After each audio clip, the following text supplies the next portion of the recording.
वर्ष 1999 में हुए कारगिल युद्ध से पहले भी भारत और पाकिस्तान के बीच 1948, 1965 और 1971 में 3 बार युद्ध हो चुके हैं।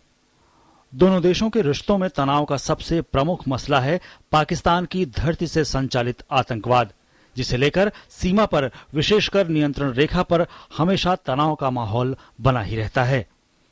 नियंत्रण रेखा पर गोलीबारी की घटनाओं के बाद वर्ष 2003 में भारत और पाकिस्तान के बीच संघर्ष विराम समझौता लागू हुआ।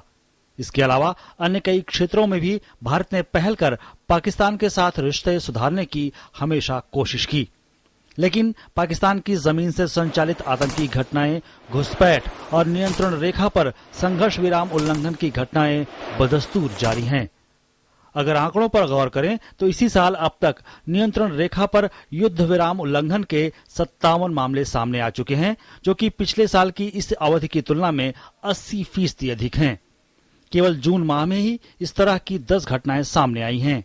मंगलवार को नियंत्रण रेखा के पास भारतीय क्षेत्र में घात लगाकर किए गए हमले में 5 जवानों के शहीद होने के बाद अब शांति प्रयासों पर फिर सवालिया निशान खड़े होने लगे हैं।